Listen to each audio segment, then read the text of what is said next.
அஸ்ஸலாமு அலைக்கும். அடுப்பு ஆன் பண்ணியாச்சு. தேவையான அளவு தண்ணி ஊற்றிருக்கோம். தண்ணி நல்லா கொதிக்கிட்டோம்.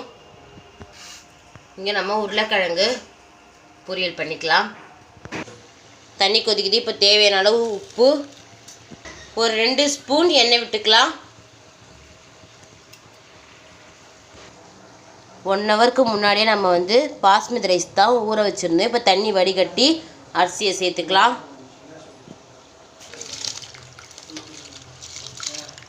இப்போ ஒரு வாட்டி கலரி விட்டுக்கலாம். நல்லா வேகட்டும், வெயிட் பண்ணலாம். இங்கே உருளைக்கிழங்கு பொரியல் வெந்துக்கிட்டு இருக்கு. சாப்பாடு வெந்துருச்சு. இப்போ நம்ம வடிச்சுக்கலாம்.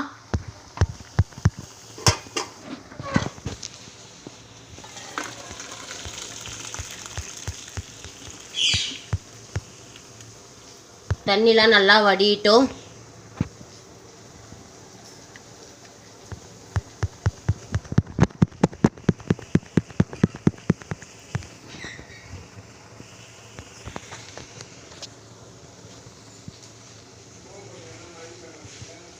நல்லா சாப்பாடு தண்ணிலாம் நல்லா விடட்டும், வெயிட் பண்ணலாம்.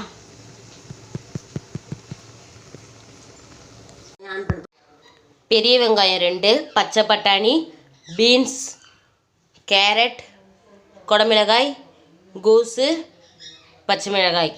காய்கறிங்க நம்ம மொத்தத்துக்கு ஒரு 300 கிராம் எடுத்துருப்போம். இப்போ செய்யறதை பார்க்கலாம். இப்போ அடுப்பு ஆன் பண்ணியாச்சு. பாத்திரம் சூடாகட்டும். தேவையான அளவு எண்ணெய் விட்டுருக்கோம். எண்ணெய் நல்லா சூடாகட்டும். எண்ணெய் நல்லா சூடாகிடுச்சு. இப்போ கட் பண்ணி வச்சுருக்கோம் வெங்காயம் சேர்த்துக்கலாம். இப்போ வெங்காயத்தை நல்லா கலரி விட்டுக்கலாம். 1 ஸ்பூன் இஞ்சி பூண்டு பேஸ்ட்.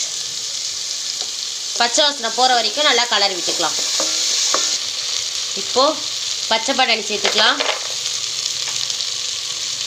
பீன்ஸ், குடமிளகாய், கேரட், கோஸ் எல்லா காய்கறிகளும் சேர்த்துக்கிறோம்.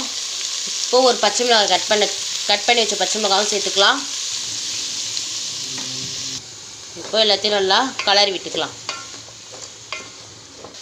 தேவையான அளவு உப்பு. இப்போ நம்ம அடுப்பு கொஞ்சம் சிம்மில் வச்சு தான் நம்ம கலரி விடுறோம். இப்போ ஒரு டம்ளர் தண்ணி ஊற்றிக்கலாம்.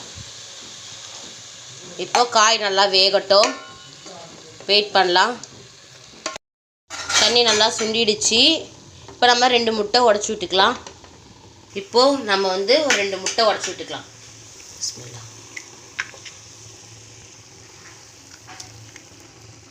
இப்போ முட்டை கொஞ்சம் வேகட்டும். முட்டைக்கு தேவையான அளவு உப்பு மட்டும் சேர்த்துக்கலாம்.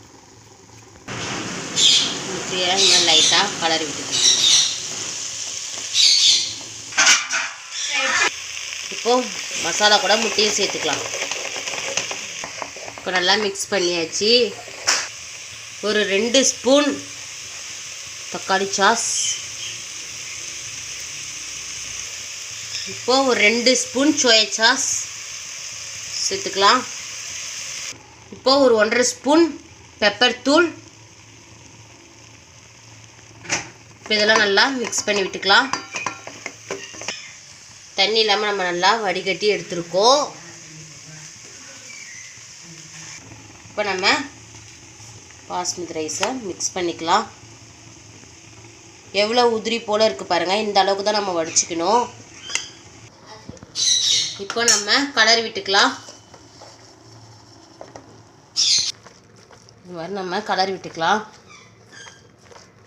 நம்ம கரண்டிங்கெலாம் போட்டு பண்ணால் ரைஸ் வேறு உடஞ்சிரும். நம்ம இதை மாதிரி பண்ணால் ரைஸும் உடையாது. இப்போது அடுப்பில் ஒரு 3 நிமிஷம் சிம்மில் வச்சுக்கலாம்.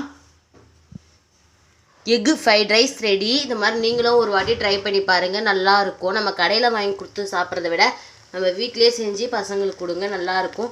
இந்த வீடியோ உங்களுக்கும் பிடிச்சிருக்கும்னு நினைக்கிறேன். பிடிச்சிருந்தா லைக் பண்ணுங்கள், ஷேர் பண்ணுங்கள், கமெண்ட் பண்ணுங்கள். மறக்காமல் பெல் பட்டனை கிளிக் பண்ணுங்கள். இப்போ போல எப்போவும் அமீர் ஜாஸ்மின் யூடியூப் சேனலுக்கு ஆதரவு தாங்க. வாங்க சாப்பிட்லாம். அஸ்ஸலாமு அலைக்கும். எப்பட்றா அப்படிதான்டா.